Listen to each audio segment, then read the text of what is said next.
Hello everyone, कैसे हैं आप सब? बढ़िया हैं? चलिए, अच्छी बात है। बढ़िया होना चाहिए, स्वस्थ होना चाहिए और साथ ही साथ खुश भी रहना चाहिए। चलिए, आज हम बात करने वाले हैं मूल अधिकार, मौलिक अधिकार या फिर फंडामेंटल राइट्स भी बोल सकते हैं आप इनको। क्या होते हैं हमारे मूल अधिकार? मूल अधिकार ये राज्य द्वारा प्रदत्त होते हैं। राज्य की जो उनके पास इतनी शक्ति होती है ना, असीम शक्ति, उस पर रोक लगाने का कार्य भी करते हैं हमारे मूल अधिकार। और मूल अर्थात मौलिक यानी कि जो आवश्यक है हमारे जीवन के लिए, कि ये अधिकार हमें मिलने ही चाहिए।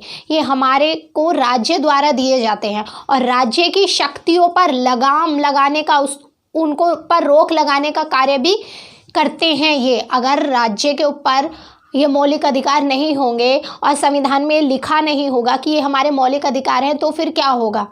क्या हम इस तरीके से जीवन जी पाएंगे? अपनी अभिव्यक्ति कर पाएंगे अपनी बातों की? अपने मनपसंद करियर को चुन पाएंगे? अगर हमें कहीं घूमने जाना है, हम जा पाएंगे? हर चीज़ में आवश्यकता पड़ेगी राय लेने की या फिर परमिशन लेने की राज्य की। परंतु हमारे संविधान में, और ये संविधान द्वारा प्रदत्त होते हैं, हमारे संविधान में इनको लिखा गया है। और हैं कितने से कितने तक? ये संविधान में 12 से 35 तक। कहाँ तक है? 12 से 35 तक है। तो मौलिक अधिकार राज्य द्वारा प्रदत्त होते हैं, संविधान में लिखित भी होते हैं। हमारे संविधान में, भारत के संविधान में नागरिकों के मौलिक अधिकारों को लिखा गया है। और कुछ ऐसे अधिकार होते हैं मौलिक अधिकारों में जो सिर्फ नागरिकों को ही प्राप्त होते हैं, यानी कि अगर हम भारत के नागरिक हैं तो हमें ही वो प्राप्त होंगे। यानी मौलिक अधिकार सारे हमें प्राप्त होंगे, परंतु उसमें से कुछ ऐसे होते हैं जो सिर्फ नागरिकों को ही प्राप्त होते हैं। अगर कोई बाहर से आता है, कोई फॉरेनर आता है, बाहर से कोई विदेशी आता है, तो उनको सारे मौलिक अधिकार नहीं प्राप्त होते।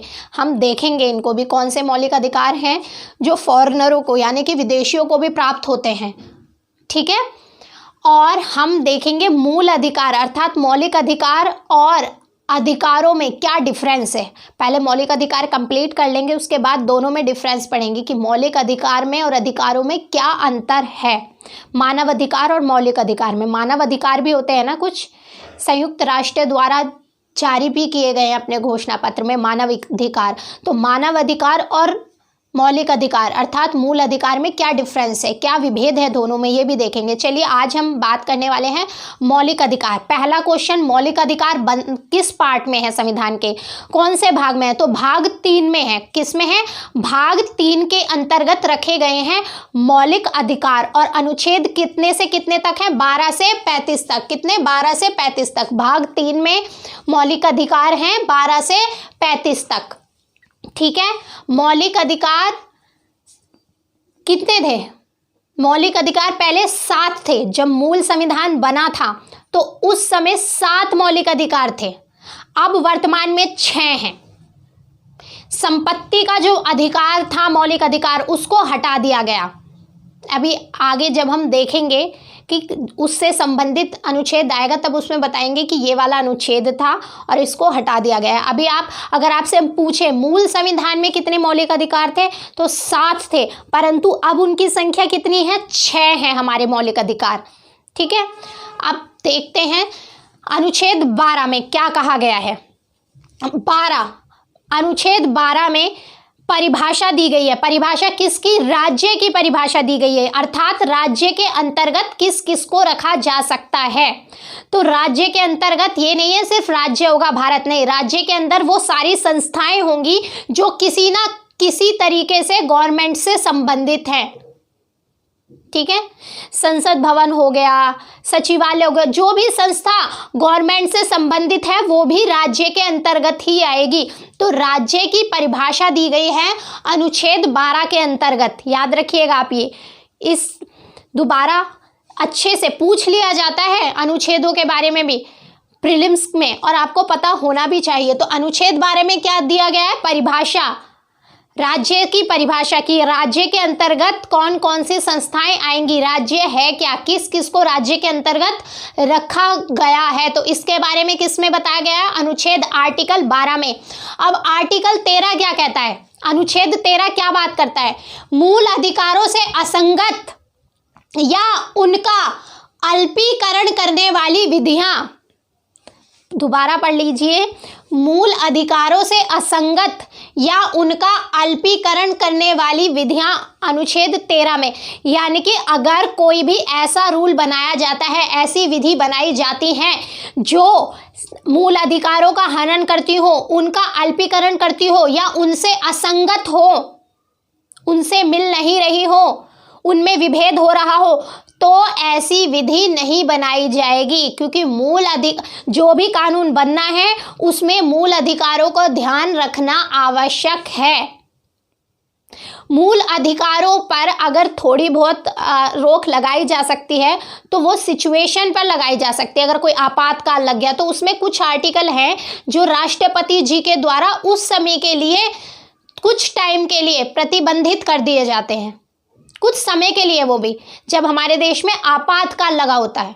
अगर क्योंकि आपातकाल की स्थिति है, आपकी जान को खतरा है, देश की एकता और अखंडता को खतरा है, और आप कहें हमारा मौलिक अधिकार है, आप ऐसे ही घूम रहे हैं, तो ये गलत बात होगी ना।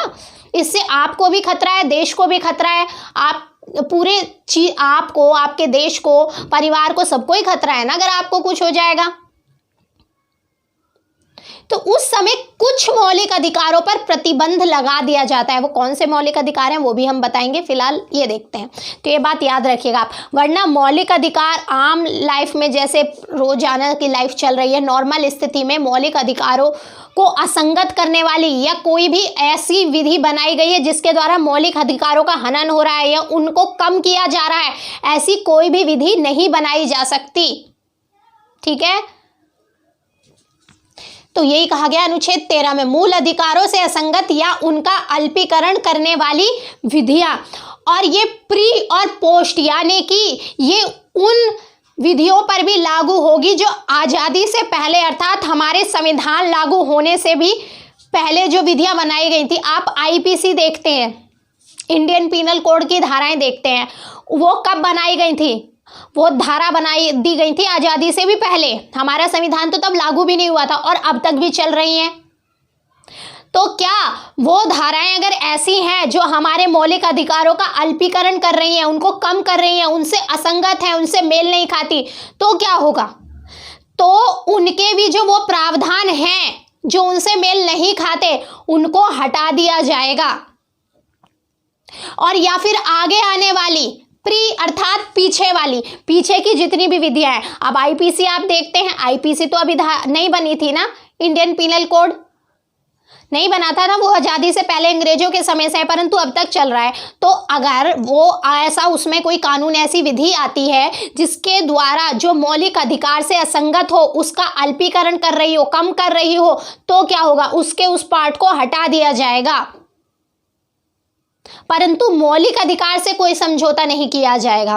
और यही बात आती है पोस्ट, यानी कि जो आगे भी आने वाली विधियां हैं, आगे भी जो बनेंगी या बन रही हैं, अगर वो विधि भी ऐसी हैं जो हमारे मौलिक अधिकारों का अल्पीकरण कर रही हैं, उनको कम कर रही हैं, उनसे किसी भी तरीके से असंगत हैं, तो वो मौलिक अधिकारों से जितना उनका असंगत पार्ट है उनको हटा के फिर उनको लागू किया जाएगा। क्योंकि मौलिक अधिकारों से किसी भी तरीके का कोई समझौता नहीं किया जा सकता। और मौलिक अधिकारों का रक्षक कौन होता है? न्यायालय। आप सुप्रीम कोर्ट में और हाई कोर्ट में, दोनों में सीधे जाकर आप कह सकते हैं कि हमारे इस मौलिक अधिकार का हनन हो रहा है। वो भी बताऊंगी आपको कि किस आर्टिकल के तहत आप जा सकते हैं, या फिर जब हम सुप्रीम कोर्ट और हाई कोर्ट से संबंधित अनुच्छेद और भाग पढ़ेंगे उसमें भी आ जाएगा। तो ये बात याद रखिएगा, अगर आपका मौलिक अधिकारों का हनन हो रहा है तो आप सुप्रीम कोर्ट या हाई कोर्ट जा सकते हैं। सुप्रीम कोर्ट अनुच्छेद 32 के तहत जा सकते हैं और हाई कोर्ट आप बताइए, नहीं तो जब उससे संबंधित भाग आएगा और अनुच्छेद तब बता दूंगी, नहीं तो आप सर्च कीजिए, आपका होमवर्क है। तो यहाँ ये बात क्लियर हुई कि मूल अधिकारों से असंगत या उनका अल्पीकरण करने वाली विधियाँ, कोई भी ऐसी विधि नहीं निर्माण की जा सकती, ना तो आगे आने वाले समय में और ना इससे पहले की भी, हमारे संविधान लागू होने से भी जो पहले की विधियाँ हैं उनका भी अगर वो भी अल्पीकरण करती हैं तो उनमें भी ऐसा कार्य किया जाएगा कि ऐसा उनमें संशोधन किया जाएगा कि वो पार्ट ही हटा दिया जाए या उसमें कुछ बदलाव किया जाए जिससे मौलिक अधिकारों का हनन ना हो। आप देखिए ये पूरी की पूरी विधि है, ठीक है, ये विधि है। अब इसका कुछ पार्ट है, ये पार्ट मौलिक अधिकारों से असंगत है, तो क्या होगा, इसको हटा देंगे या फिर इसमें कुछ बदलाव करेंगे और फिर बदलाव करके वो पार्ट लागू करेंगे, ठीक है। तो ये भी कहा गया है कि अगर इतना सा भी माइनर सी भी कोई ऐसी चीज आती है जो मौलिक अधिकारों का हनन कर रही है, तो या तो उसी को हटा देंगे उस चीज में, या फिर उसमें संशोधन बदलाव करने के बाद वो लागू करेंगे, ठीक है। आप देखते हैं अनुच्छेद 12 में थी परिभाषा राज्य की, 13 में है अल्पीकरण, और ये बहुत इंपॉर्टेंट अधिकार माना जाता है अनुच्छेद 13, क्योंकि जो भी हमें मौलिक अधिकार दिए गए हैं उनकी रक्षा तो इन्हीं अनुच्छेद 13 में ही की गई है ना, तो इसलिए बहुत इंपॉर्टेंट अधिकार अनुच्छेद माना जाता है अनुच्छेद 13, क्योंकि हमें जितना भी हमें कुछ भी दे दिया जाए, कुछ कितने भी मौलिक अधिकार दे दिए जाए, अगर उनकी रक्षा के लिए ही बात नहीं लिखी होगी तो फिर उन मौलिक अधिकारों को देने का फायदा ही क्या, फिर तो दे भी दिए और ना देना और ना देना बराबर ही है। अगर उनकी रक्षा से संबंधित प्रावधान नहीं होता तो अनुच्छेद 13 में हमारी मौलिक जो अधिकार है उनकी रक्षा से संबंधित प्रावधान रखे गए हैं कि अगर हमारे मौलिक अधिकारों का राज्य हनन करता है या राज्य द्वारा बनाई गई किसी भी विधि द्वारा मौलिक अधिकारों का हनन हो रहा है, उनका अल्पीकरण हो रहा है, तो हम अपनी आवाज़ उठा सकते हैं। कहाँ, हाई कोर्ट में और सुप्रीम कोर्ट दोनों में। अब आते हैं सबसे पहला, 6 अधिकार है ना, तो सबसे पहला है समता का अधिकार। समता का अधिकार अनुच्छेद 14 से 18, सीधा पूछ लेते हैं कि 14 से 18 किस मौलिक अधिकार से संबंधित है, तो समता के अधिकार से संबंधित है अनुच्छेद 14 से 18। समता के अधिकार में 14 से 18 तक का अनुच्छेद आते हैं, ठीक है। अब अनुच्छेद 14 में क्या कहा गया है, विधि के समक्ष समता। अच्छा, एक बात आपने सुनी होगी समता, एक ये वर्ड सुना आपने समता, और आप समानता। समता और समानता में क्या अंतर होता है? जब हमारे मौलिक अधिकार फिनिश हो जाएंगे, जब मैं मौलिक अधिकार ख़त्म कर दूंगी पढ़ाकर, उसके बाद आपको ये डिफरेंस बताऊंगी कि मानव अधिकार और मौलिक अधिकारों में क्या अंतर होता है, और साथ ही साथ ये भी बताऊंगी कि समता और समानता में क्या डिफरेंस होता है, ठीक है। अभी हम सीधा देखते हैं सिर्फ मौलिक अधिकार, क्योंकि माइंड डाइवर्ट हो जाएगा। ये कंप्लीट कर लेते हैं, उसके बाद दोनों में डिफरेंस बता दूंगी। तो समता के अधिकार के तहत पहला क्या है, अनुच्छेद 14, विधि के समक्ष समता, यानी कि जो विधि है हमारे कानून, उसके समक्ष सभी समान हैं, चाहे कोई किसी भी पद पे हो, कितना ही छोटा हो, कितना ही बड़ा हो, गरीब हो, अमीर हो, मोटा हो, पतला हो, काला हो, गोरा हो, लड़का हो, लड़की हो, सभी समान है कानून के समक्ष, ठीक है। अब इसके अंदर 2 बातें रखी गई हैं, विधि के समक्ष समता के अंतर्गत 2 बातें क्या हैं इसके अंतर्गत, कानून के समक्ष समानता, क्या रखी गई है, कानून के समक्ष समानता, यानी कि आप कितनी भी बड़ी पोस्ट पर हैं, आप कितना भी बड़ा आपका ओहदा है समाज में, आप कानून के समक्ष सभी समान हैं। इसका अपवाद आप कह सकते हैं राष्ट्रपति जी या राज्यपाल, क्योंकि जब तक राष्ट्रपति जी और राज्यपाल अपने पद पर हैं उनको अरेस्ट नहीं किया जा सकता, परंतु जब वो अपने पद से त्यागपत्र दे देंगे, अपने पद से हटते ही वो नॉर्मल इंसान है, हमारा आपकी तरह ही नागरिक हैं, तो उनके ऊपर भी फिर कानून के तहत ही कार्रवाई की जाएगी। परंतु जब तक वो अपने, क्योंकि एक रेस्पेक्टेड पोस्ट है राष्ट्रपति जी की, हमारे देश के प्रमुख हैं वो, तो इसलिए जब तक वो अपने पद पर हैं, जब तक उनको आप ये नहीं कर सकते कि आप उनको अरेस्ट कर लें या उन पर कोई केस लगाएं, नहीं। जब वो अपने पद से अब, और हमारे यहाँ तो ये तय है कि 5 साल बाद इलेक्शन होते ही होते हैं या महाभियोग की प्रक्रिया लाकर उन्हें हटाया जा सकता है, तो जैसे ही वो अपने पद से हटते हैं फिर उनके ऊपर उसी तरीके से कार्रवाई कानून के तहत की जाएगी जिस तरीके से हम और आपके लिए भी की जानी चाहिए अगर हम कोई गुनाह करते हैं, कोई क्राइम करते हैं, ठीक है ना। या कोई भी नॉर्मल इंसान के तहत अगर कोई चोरी कर रहा है तो जो मुकदमा उनके प्रति लगाए वो ही लगाया जाएगा, परंतु अगर वो उस पद पर है, क्योंकि देखिए इंसान का वो जो पद है ना, वो पद इम्पोर्टेंट होता है, वो पद महत्वपूर्ण है। अगर वो उस पद से हटता है तो वो वैसे ही नॉर्मल इंसान है जैसे बाकी आप और हम या पूरे देश के नागरिक। तो ये बात आपको समझ में आई। कानून के समक्ष समानता, यानी कि सभी कानून के सामने समान है, चाहे किसी का बैकग्राउंड कैसा भी हो, कोई भी पोस्ट हो, कुछ भी हो। कानून का समान संरक्षण क्या है? कानून का समान संरक्षण, यानी के लिए सब समान है और कानून का सबके लिए ही समान संरक्षण भी है। अगर आप यहाँ बात उठाते हैं कि औरतों के लिए कुछ अलग प्रावधान है, आप देखते हैं हमारे यहाँ पे अगर कोई क्राइम करा जाता है तो औरत के लिए कुछ अधिकार है, औरत के कुछ अलग से। तो ये क्यों है? हमारे यहाँ पर विभेद है, परंतु पॉजिटिव विभेद है। अब आप ये समझ सकते हैं कि जो जेंट्स है, जो मैन है और वुमेन यानी कि औरत, दोनों की शारीरिक बनावट में भी फ़र्क होता है। अब कोई ये कहे कि आपको सज़ा दी गई है कि आप भी ये 50 किलो वज़न उठाइए और औरत के लिए भी सेम सज़ा रखती गई, तो ऐसा हो सकता है? नहीं हो सकता, क्योंकि वो शारीरिक, वैसे देखिए औरत बिल्कुल भी कमज़ोर नहीं होती, बिल्कुल भी आप ये नहीं कह सकते। आप अपने आप को कभी भी कमज़ोर मत आकिएगा, परंतु मैं बस एक आपसे बात कर रही हूँ कि 50 किलो वज़न दोनों को सज़ा दे दी जाए, 50 किलो वज़न उठाइए, तो कहाँ तक रिलेटिव है? नहीं है ना, ये आप कह नहीं सकते ना कि। और हाँ, और औरत आदमी की अगर आप उदाहरण नहीं लेना चाहता तो सबसे बड़ी बात ये लीजिए कि अगर एक बच्चा है, छोटा बच्चा कोई क्राइम करता है, पता नहीं उसकी उस समय मनोस्थिति क्या थी, क्या सिचुएशन थी, क्या चीज़ें थी, और वही क्राइम कोई बड़ा करता है, तो आप दोनों को सजा एक जैसी कैसे दे सकते हैं?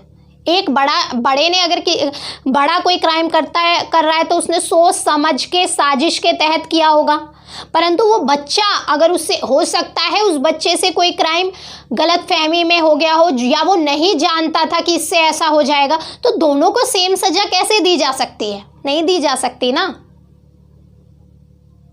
और आप किराया ले लीजिए, आप देखिए, आप कभी कभी कह देते हैं कि महिलाओं का किराया, रक्षाबंधन आ रही है तो महिलाओं से टिकट नहीं लिया जाएगा, या फिर बच्चों का किराया आधा लिया जाता है, और जो छोटे बच्चे होते हैं 4-5 साल के, उनका तो किराया ही नहीं लिया जाता। तो आप जाके ये कहेंगे कि मेरा भी किराया मत लीजिए, हम तो अच्छे खासे बड़े इंसान हैं, कमाते भी हैं चीज़ें, तो कहेंगे। तो हमारे यहाँ जो विभेद है वो पॉजिटिव है, जिससे जनता पे अच्छा इफ़ेक्ट पड़ेगा, चीज़ें अच्छी रहेंगी, पॉजिटिव इफ़ेक्ट है। अगर हम किसी ने सीधा मर्डर किया, आप इस्लामिक कंट्री में देखते हैं भाई, किसी ने अगर आंखों से देखा है तो आँख ही निकाल देंगे, हाथ से कुछ छेड़ाखानी करिए तो हाथ ही, ये तरीका का कानून होता तो कैसे चलता हमारे देश में काम? हो सकता है कि जब वो क्राइम कर रहा हो, या तो उससे गलती से हो गया हो, या उसकी मनोस्थिति ऐसी थी कि उसको इलाज की ज़रूरत है, जेल से ज़्यादा उसको इलाज की ज़रूरत है, उसकी मानसिक स्थिति थी। तो हमारे यहाँ पर जब कोई भी कानून बनाया जाता है या किसी को भी न्याय देने की बात आती है तो उसके हर पहलू को जांच परख कर काम किया जाता है। हमारे यहाँ पर अपराधी के भी कुछ मूल अधिकार रखे गए हैं। तो ये हमारा देश है, बहुत, मतलब आप कह सकते हैं कि आपको प्राउड फील करना चाहिए। मुझे तो बहुत प्राउड फील होता है कि मैं भारत की नागरिक हूँ। हाँ, मेरे देश में कुछ कमियां हैं, अगर उनको सुधार कर लिया जाए तो हमारे देश से अच्छा कोई देश हो ही नहीं सकता, मुझे ऐसा लगता है। आप क्या मानते हैं वो आपका मानना है। सभी देश अपने अपने आप में अच्छे होते हैं, परंतु मैं प्राउड फील करती हूँ कि मैं भारत की नागरिक हूँ। तो ये देखा आपने, और साथ ही साथ एक बात और कही गई है कि आप पुलिस प्रशासन में हैं, तो आप पुलिस प्रशासन से संबंधित जितने भी कानून होंगे वो आपके सभी जितने भी अधिकारी हैं सब पर समान रूप से लागू होंगे। ऐसा नहीं है कि आपके लिए कुछ और रूल्स होंगे और जो दूसरे हैं उनके लिए कुछ रूल्स होंगे।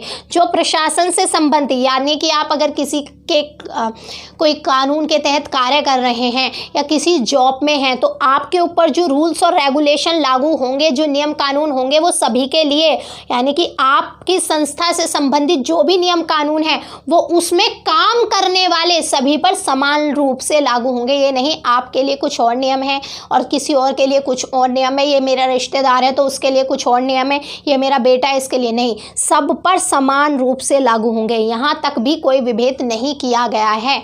हमारी कानून ये कानून के समक्ष समानता संरक्षण की बात जो कही गई है इसमें, तो क्या है चौथे आर्टिकल अनुच्छेद 14 में क्या बात कही गई है? अनुच्छेद 14 में आर्टिकल 14 में क्या बात कही गई है? विधि के समक्ष समता। ठीक है, आई होप आपको समझ में आ गया होगा, नहीं आया तो एक बार और सुन लीजिएगा। अनुच्छेद 15 में क्या बात कही गई है? धर्म, मूलवंश, जाति, लिंग, जन्म स्थान, 5 तरीके की बात, 5 चीजें रखी गई हैं। पूछ भी लिया जा सकता है आपसे कई बार प्रीलिम्स में कि कितने तरीके की विभेद का प्रतिषेध किया गया है संविधान में, तो 5, यानी कि धर्म अर्थात अगर आपका कोई भी धर्म है, आप हिंदू हैं, मुसलमान हैं, सिख हैं, ईसाई है, धर्म के नाम पर भी आपसे कोई विभेद नहीं किया जाएगा। अगर ऐसा कोई पकड़ा गया तो वो सजा का अधिकारी होगा।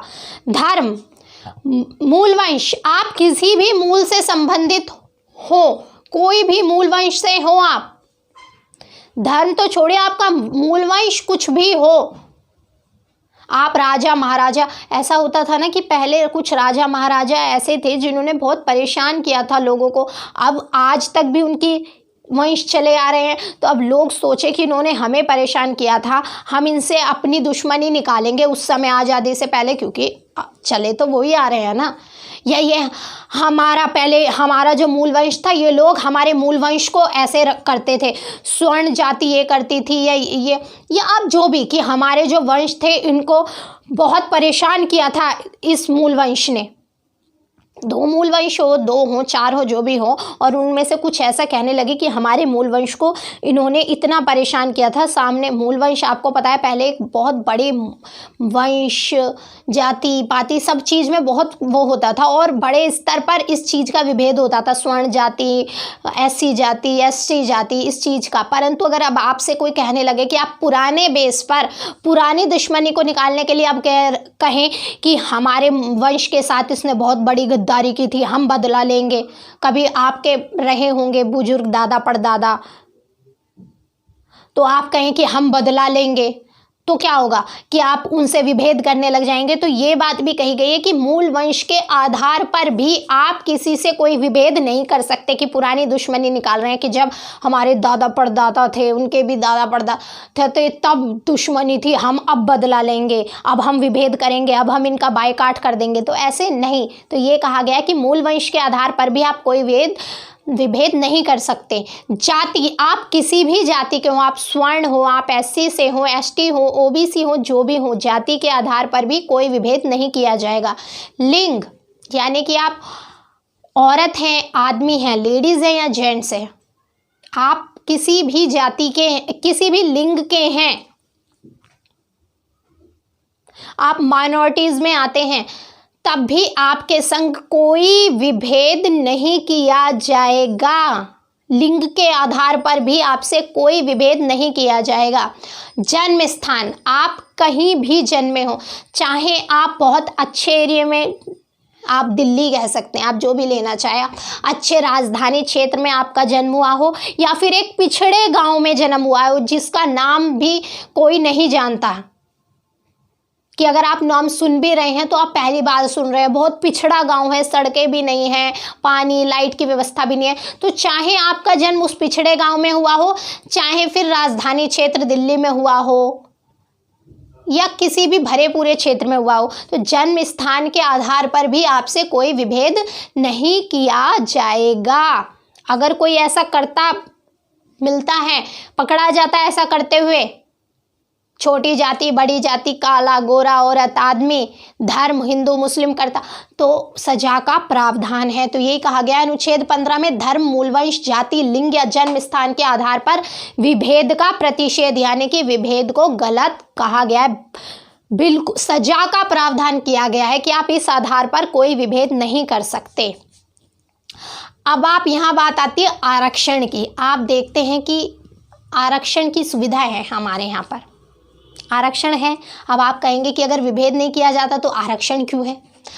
आरक्षण, पहले तो एक बात बता दूं कि आरक्षण जब शुरू में जब संविधान बना था तो सिर्फ 10 साल के लिए कहा गया था कि 10 साल बाद इसको समाप्त कर दिया जाएगा, परंतु जैसे ही 10 साल होते हैं उसको बढ़ा दिया जाता है और आगे के लिए बढ़ा दिया जाता है। 10 साल के लिए, 15 साल के लिए उसको और बढ़ा दिया जाता है। तो अगर आपसे पूछे तो शुरू में जब संविधान बना था तो कितना टाइम ड्यूरेशन था? सिर्फ 10 साल के लिए था आरक्षण, परंतु समय समय पर जैसे ही 10 साल पूरे होने वाले होते हैं उससे पहले इसकी और टाइम पीरियड बढ़ा दिया जाता है, अगले 10 साल के लिए, 15 साल के लिए। ठीक है, आरक्षण की बात आपने जब प्रस्तावना पढ़ी थी, एक बात कही गई थी, समाजवाद।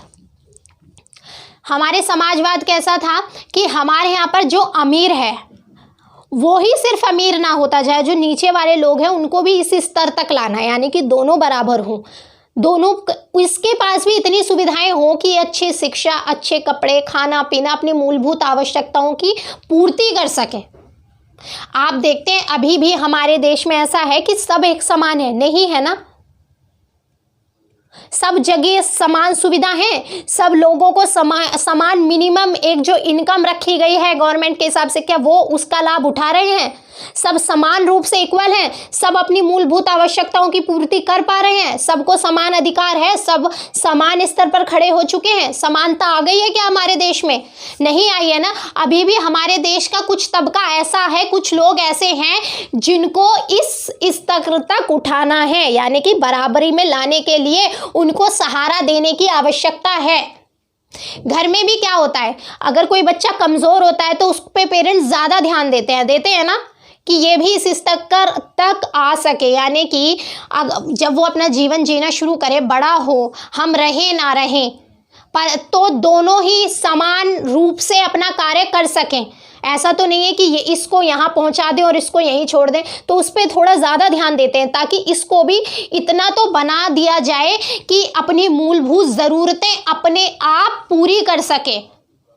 ऐसा नहीं कि बात बात पर इसको ज़रूरत पड़ रही है किसी के सहारे की, हमेशा कौन सहारा देगा? नहीं देते ना। तो इसीलिए हमारे यहाँ आरक्षण की सुविधा है। हमारे यहाँ कुछ अभी भी माइनॉरिटीज़ हैं, SC ST में, आप पिछड़ी जाति में आप देख सकते हैं, गांव तक में, या औरतों में भी, जो औरतों के लिए भी आप देखते हैं कि आज इतनी तरक्की के बाद भी देश में औरतों के प्रति क्राइम है, जबकि सबको पता है कि देश में आधी आबादी औरतों की है। एक आधी आबादी के प्रति आपका ऐसा रवैया कैसे? अगर बस चले तो कुछ इंसानों का, मैं सबको नहीं कह रही हूँ, क्लियर करिएगा, सबके लिए नहीं है, परंतु कुछ इंसान ऐसे हैं आज भी कि अगर उनका बस चले, ना उन्हें पढ़ने दें, ना लिखने दें, ना किसी चीज़ में उनको भाग लेने दें। तो औरतों के प्रति भी इज्जत, यानी कि वो ही सम्मान आप देखते हैं शुरू से ही हमारे यहाँ पितृसत्तात्मक रही है चीज़ें। तो आदमी क्या सोचते हैं, औरतें बस घर का खाना बनाएंगी, ये करेंगी। एक भी आज भी ये हाल है कहीं कहीं तो, कि एक शब्द भी मुंह से निकाल दिया ना तो पता नहीं, ऐसा लगता है क्या औरत ने पहाड़ तोड़ दिया। लंबे लंबे घूंघट में ही चलना है, चाहे वो गिर जाए चलते चलते, उसे कुछ दिखाई ना दे, परंतु चलना है।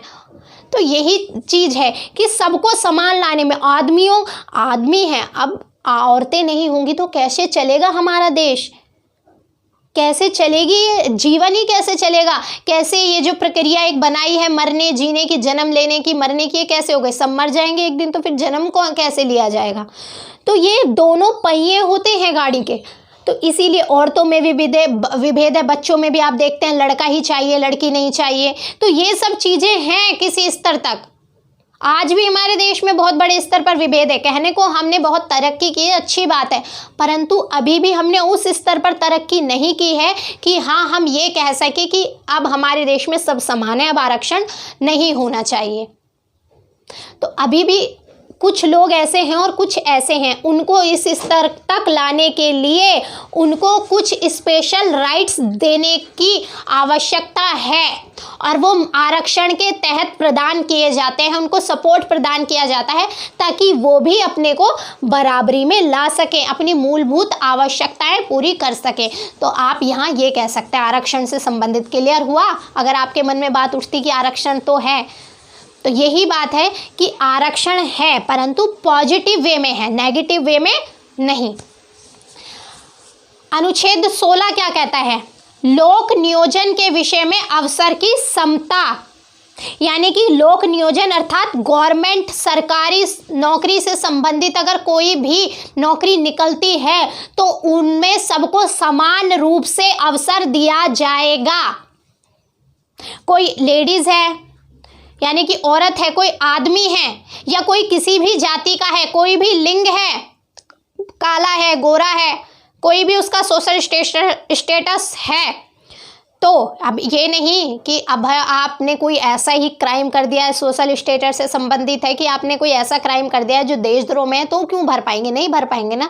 तो अगर आप अच्छे नागरिक हैं और उसकी फुलफिल यानी कि जिस नौकरी को आपको के लिए फॉर्म डालना है उसकी कुछ आप लिस्ट आती है कि आप इतना पास होना चाहिए, 12वीं पास होना चाहिए, ग्रेजुएशन, अगर आप उन सारे क्राइटेरिया को फुलफिल कर रहे हैं तो आप फॉर्म डाल सकते हैं, चाहे आप औरत हैं या आदमी हैं, चाहे आप किसी अच्छे राज्य से आते हैं या फिर पिछड़े हुए गांव से आते हैं, तो इस आधार पर भी कोई विभेद नहीं किया जाएगा। तो लोक नियोजन के विषय में अवसर की समता, सभी के लिए समान अधिकार हैं सरकारी नौकरियों में भी। अब आप यहाँ भी आरक्षण की बात कहेंगे या ये भी कहेंगे कि कुछ स्कूलों में, उच्च शिक्षण संस्थानों में और इस जो आप 10-12 के स्कूल्स भी देखते हैं वहाँ पर भी कहा गया है कि कुछ सीट रिजर्व रखनी है। तो यहाँ पर भी यही बात उठती है कि सभी को इस स्तर तक लाने के लिए, बराबरी के स्तर तक लाने के लिए ये प्रावधान किए गए हैं। क्योंकि आप एक बात जानते हैं, जब तक कोई चीज़ डंडे के बेस पे ना कही जाए ऐसा करना है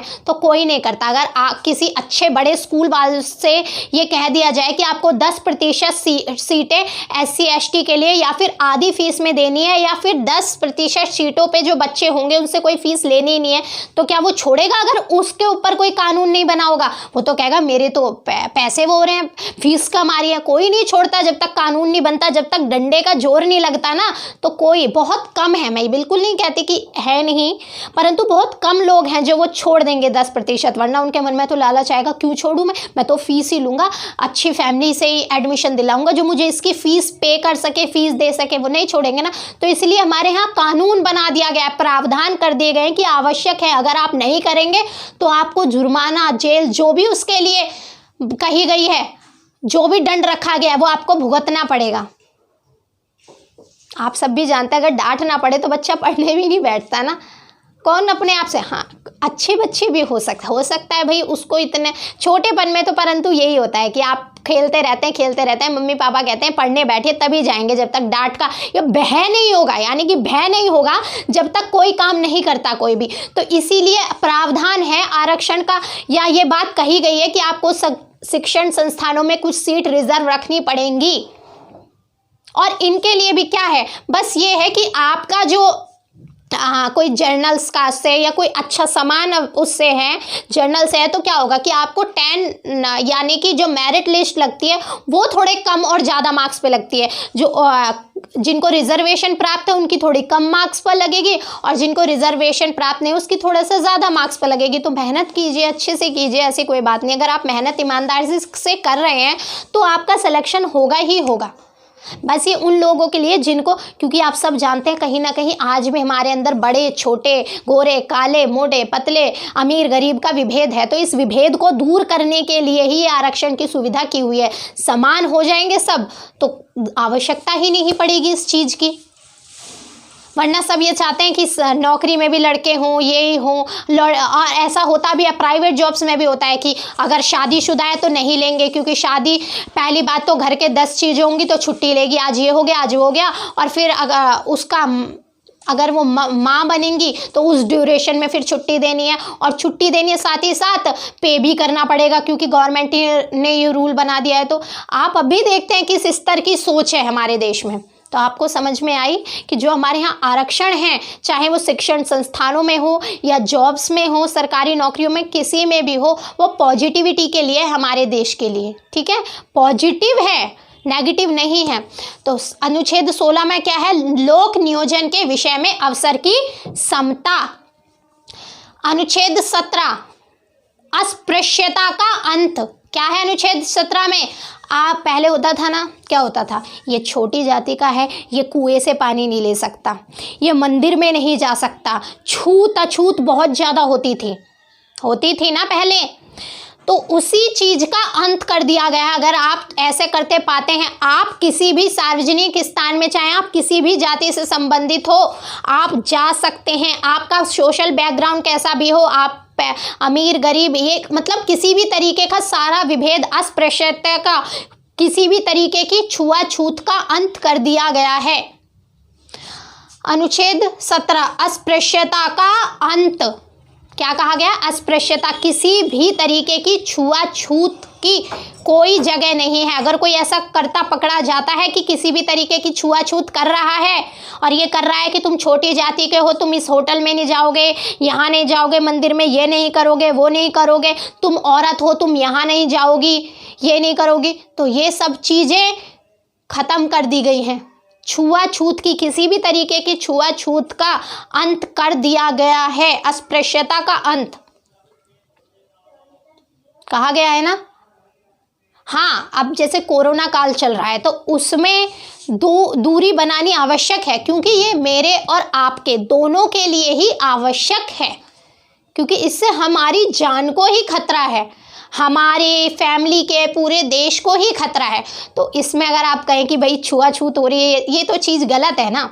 तो हमारे यहाँ जो भी अगर कोई भी रिस्ट्रिक्शन है, कोई भी प्रतिबंध है, तो वो भी पॉजिटिव है, नेगेटिव नहीं है। इस बात की क्लियरिटी रखना। हाँ, कोई अपने तरीके से तोड़ मरोड़ के पेश करे, वो बात अलग है, परंतु संविधान में सब कुछ पॉजिटिव है, नेगेटिव नहीं। अनुच्छेद 18 उपाधियों का अंत। यानी कि आप देखते हैं आज़ादी से पहले राय बहादुर, इस तरीके की कुछ उपाधियां दी जाती थी। आप अगर आज़ादी से पहले के कुछ सीरियल्स देखेंगे जो आते हैं आजकल, तो उसमें देखेंगे आप राय बहादुर करके या नाइटहुड की उपाधि दी गई थी। तो इस तरीके की जो उपाधियां दी जाती थी उनका अंत कर दिया गया है, क्योंकि समान रूप से अगर सबको लाना है तो सबसे पहले तो ये चीज़ हटानी पड़ेगी। अब कोई कहे मैं तो राय बहादुर हूँ, मुझे तो नाइटहुड की उपाधि दी गई है, तो सबसे पहले तो यही चीज़ कही गई है कि उपाधियों का अंत कर दिया गया। आप किसी को कोई उपाधि नहीं दी जाएगी, ठीक है, उपाधियों का अंत कर दिया गया। आप देखते हैं किसी के आगे कोई उपाधि लगाई जाती है, अब कोई दिखता है आपको? कोई अपने आप, पहले राजा महाराजा होते थे, अब कोई कहता है मैं महाराज उदयवीर प्रताप सिंह हूँ, मैं यहाँ का राजा हूँ? कोई ऐसा होता है? सब आम नागरिक हैं। हाँ, अगर आप अपनी मेहनत से पढ़ाई करते हैं या कोई डिग्री हासिल करते हैं तो डिग्री आपको मिलेगी। आप बिल्कुल, अगर आप किसी को बताएंगे, इंटरव्यू देंगे, तो आप कह सकते हैं मैं पीएचडी होल्डर हूँ, मैंने पीएचडी की हुई है, मैंने एमफिल की हुई है। परंतु ऐसे नहीं आप ये कहेंगे मैं यहाँ का राजा हूँ, मुझे ये उपाधि नहीं। और भारत रत्न मिलता है, या फिर हमारे देश का पद्म श्री, पद्म विभूषण, भारत रत्न, इनसे संबंधित भी कोई पुरस्कार मिलते हैं तो आप ले सकते हैं। परंतु ऐसा नहीं है कि आप उनको अपने नाम के आगे लगा के सबसे ये कहेंगे मैं भारत रत्न प्राप्त करता हूँ, मैं भारत रत्न प्राप्त करता हूँ। उदय नाम लगाएं, फिर पहले लगाएंगे अपना नाम, जो भी नाम हो आपका, क्या नाम है, जो भी हो, मेरा नाम करिश्मा है, कि भारत रत्न प्राप्त करता करिश्मा मंजू कौशिक जी। नहीं, ऐसा नहीं हो सकता, ये गलत है। हमें अगर कोई अवार्ड में मिलता है हम लेंगे, बिल्कुल लेंगे, परंतु हम उसको बात बात पर अपने नाम के आगे प्रयोग करेंगे, नहीं होगा ऐसा बिल्कुल भी। हाँ, परंतु मैंने कोई डिग्री ले रखी है, मैं लॉयर हूँ, मैं डॉक्टर हूँ, तो मैं लगा सकती हूँ डॉक्टर करिश्मा मंजू कौशिक। ये लगा सकती हूँ, परंतु कोई अवार्ड, और साथ ही साथ अगर हमें विदेश से कोई अवार्ड मिल रहा है तो हम बिना गवर्नमेंट मंजूरी के, राष्ट्रपति जी की मंजूरी के बिना हम वो अवार्ड भी नहीं ले सकते। ये बात भी क्लियर रखिएगा कि अगर मैं भारत से बाहर यानी कि विदेश से कहीं से किसी सरकार के द्वारा हमें अवार्ड दिया जा रहा है तो हम उस अवार्ड को बिना अपने देश की अनुमति के, राष्ट्रपति जी की अनुमति के ग्रहण नहीं कर सकते। ठीक है, तो उपाधियों का अंत किस आर्टिकल के तहत है? अनुच्छेद 18 के तहत। और शिक्षा और रैंक से संबंधित आपको उपाधियां मिलेंगी, पीएचडी होल्डर हैं, डॉक्टर हैं, ये मिलेंगी आपको। ठीक है, अब हम बात करते हैं कि जो हमारे मूल अधिकार हैं इनका विकास सबसे पहले कहाँ हुआ? इनका विकास हुआ सबसे पहले ब्रिटेन में। कहाँ हुआ? ब्रिटेन में। ब्रिटेन में मूल अधिकारों का विकास हुआ। वहाँ के ब्रिटेन के शासक थे जॉन, उनके द्वारा एक अधिकार पत्र निकाला गया, एक पत्र पर कुछ अधिकार लिखे हुए थे जिसको प्रस्तुत किया गया जनता के आगे। तो उसी अधिकार पत्र को पहली बार कह सकते हैं कि वही अधिकार पत्र को मौलिक अधिकारों कहा गया, और ब्रिटेन में इसका नाम दिया गया मैग्ना कार्टा। क्या कहा गया? Magna carta. तो आप कह सकते हैं कि मूल अधिकारों की शुरुआत कहाँ से हुई है? ब्रिटेन से हुई है। सम्राट जॉन थे उस समय, उनके द्वारा की गई थी 1214 ईस्वी में। ठीक है, तो 1214 ईस्वी में मूल अधिकारों की शुरुआत हुई थी और नाम क्या दिया गया था? मैग्ना कार्टा नाम दिया गया था। और भारत के संविधान में अगर पूछा जाता है कि मैग्ना कार्टा भारत के संविधान के किस भाग को कहा जाता है, तो भाग 3 को कहा जाता है मैग्ना कार्टा, क्योंकि भाग 3 में क्या है? मौलिक अधिकार हैं, इसलिए भारत के संविधान का मैग्ना कार्टा कहा जाता है भाग 3 को। क्लियर रखिएगा आपसे ये बात। परंतु ये और हमने मूल अधिकार कहाँ से लिए हैं?